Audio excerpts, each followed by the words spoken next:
thus, or to the same effect. Ladies, or fair ladies, I would request you, I would entreat you not to tremble, not to fear. My life for yours. If you think I come hither as a lion, it were no such thing, for pity of my life. I am a man as other men are, and therein let him plainly say that he is Snark the Joiner! Well, it shall be so, but there is two hard things. That is, to bring moonlight into a chamber for, you know, Pyramus and Thisbe do meet by moonlight. Not the moonshine the night we play our play. Find a calendar. A calendar! And we got a calendar. Look in the Do almanac. you have a phone? Find moonshine. Do you have a phone? Can you bring up your Find weather app? moonshine. I'm finding moonshine. Look in the calendar. In the almanac. I'm looking. Do you have a weather app on your phone? Can I see your weather app? I need to find out moonshine. You won't leave me alone until I find out moonshine. Yeah.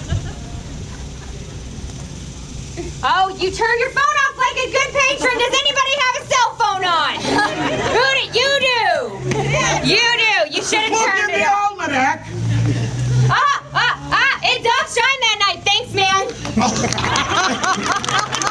Good patron. Good job. Why then may you leave the casement of the great chamber window where we ought to play our play open, and the moon will shine in by the casement. Aye. Or else one must come with a bush of thorns and a lanthorn and say he comes to disfigure, to present the person of moonlight. Yeah? All right. No. Then there is another thing. We must have a wall in the great chamber for, so says the story, Pyramus and Thisbe did talk through a chink of a wall. You can never bring in a wall. What say you, Bottom?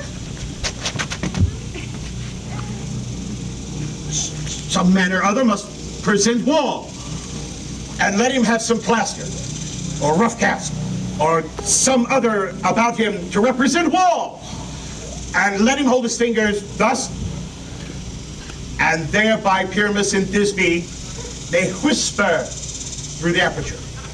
Well, if that be so, then all is well. Come sit down, every mother's son, and rehearse your parts. Pyramus, you speak first. When you have spoken your speech, you enter into that break, and so everyone according to his cue. What hempen homespuns have we swaggering here so near the cradle of the fairy queen? What a play toward I'll be an auditor, and after two, perhaps, if I see cause. Pyramus, speak. Thisbe, stand forth.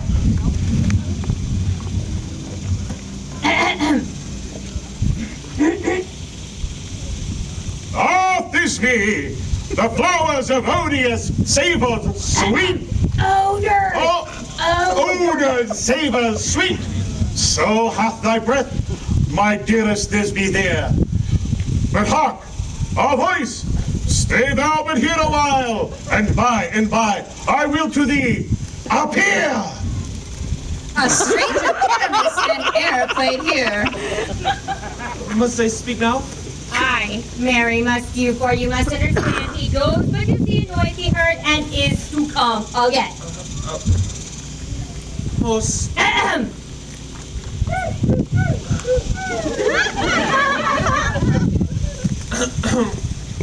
most Pyramus!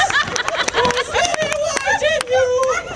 Of color like the red rose, a triumphant briar! As true as horses yet would never tire, I will meet thee in any tomb. Ninus is to man, why you must not speak that yet. That you answer to Pyramus. You speak all your part at once, cues and all. Pyramus, enter your cue is past, it is never tire. Oh, as true as horses yet would never tire. If I were fair, Thisbe, Oh, monstrous, oh, strange, we are haunted, pray master.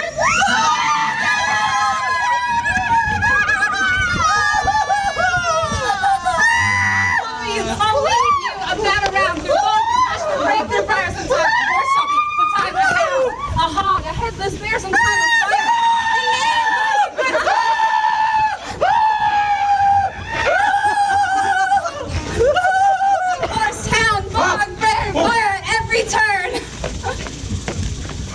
Why did they run away?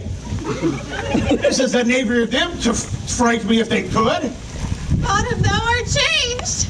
What do I see on thee? What do you see? You see an ass's head of your own. Bless thee, Bottom. Bless thee, thou art translated. I see their knavery. This is to make an ass of me. To frighten me if they could. But I will not stir from this place.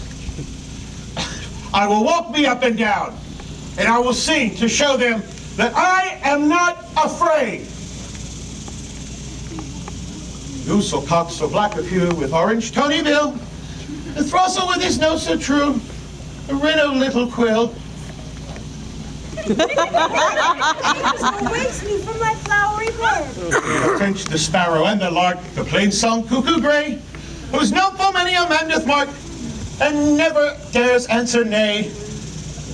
For what man would set his wit to so foolish a bird?